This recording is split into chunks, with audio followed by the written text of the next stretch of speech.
Encephalopathy అంటే ఏంటి? నేను మీ consultant neuro physician doctor Krishnakant ని. 60 ఏళ్ల పెద్ద ఆవిడ నా దగ్గరికి వచ్చారు. భరించలేని తలనొప్పి 3 రోజుల నుంచి ఉన్నట్టుండి ఏమి చెప్పింది అర్థం కాకుండా తనకి ఇష్టం వచ్చింది ఏదేదో మాట్లాడుకుంటూ ఉండటం, ఫిట్స్ రావటం అండ్ మైకం అయిపోవడం, ఈ లక్షణాలతో ఎమర్జెన్సీకి వాళ్ళ అబ్బాయి మా దగ్గరికి తీసుకొచ్చారు. దీన్నే ఎన్కెఫలోపతి అంటాం. సో ఎన్కెఫలోపతి అంటే మెదడుకు సంబంధించిన ఫంక్షనింగ్, అదే పనితీరు ఏదైతే మనం స్పృహలో ఉండి మనం కాన్షియస్ గా చేసే పనులు ఉన్నాయో అవి ఏవి చేయలేకపోవటాన్నే ఎన్కెఫలోపతి అంటాం అన్నమాట. సో ఈ ఎన్కెఫలోపతికి అతి కామన్ గా చూసే కారణం ఏంటి అంటే సోడియం తగ్గటం. మన బాడీలో రక్తంలో అందరికీ అవసరమైంది బీపీని కంట్రోల్ చేసేది. సో ఇది మోతాదుకు మించి ఉండాల్సిన దానికన్నా తగ్గిపోవడం వలన వచ్చేదే ఎన్కెఫలోపతికి ఒక ముఖ్య కారణం. ఈ లవణాంశం ఎందుకు తగ్గిపోతుంది అంటే కామన్ గా చూసేది మందులు. పెద్దవాళ్లలో 60 ఏళ్ళు 50 ఏళ్ళు దాటిన వాళ్లలో బీపీకి సంబంధించిన మందులు కానీ, హార్ట్ కి సంబంధించిన మందులు కానీ, అలాగే కిడ్నీ పేషెంట్స్ లో కాళ్ల వాపులకి సంబంధించి మెడిసిన్స్ వాడుతుంటారు. ఆ మందు వాడినా కూడా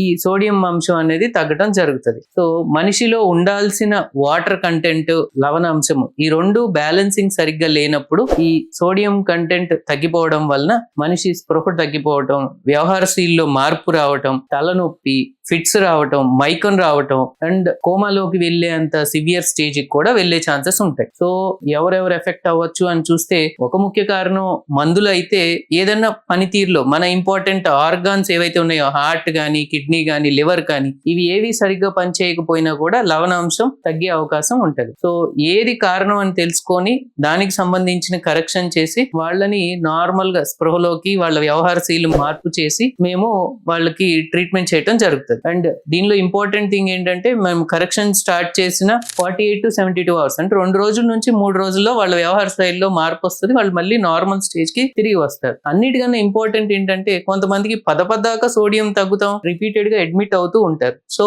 అది ఎందుకు అంటే వాళ్ళకి సరైన కారణం దొరకకపోవడం. కొంతమందికి చాలా రేర్ అన్కామన్ కాజెస్ ఉంటాయి. పిట్యూటరీ గ్లాండ్ ట్యూమర్స్ కానీ, అంటే మన హార్మోన్ కంట్రోల్ చేసే బ్రెయిన్ లో ఒక గ్రంథి ఉంటది, పిట్యూటరీ గ్లాండ్ అన్న గ్రంథి. ఆ గ్రంథి గనుక పనితీరు సరిగ్గా లేకపోయినా, ఆ గ్రంథి గనుక ఎక్కువ ఉబ్బటం గానీ వాయటం గానీ జరిగినా, ఇలాంటి కారణాల వలన కూడా సోడియం తగ్గుతూ ఉంటది. బాడీలో ఇంకెక్కడైనా గడ్డలు ఉన్నా కూడా దాని వలన కూడా సోడియం తగ్గే అవకాశం ఉంటది. సో కారణం తెలుసుకొని సోడియం ని ఎప్పటికప్పుడు మానిటర్ చేసుకోవడం అలాంటి పేషెంట్స్ లో చాలా ఇంపార్టెంట్.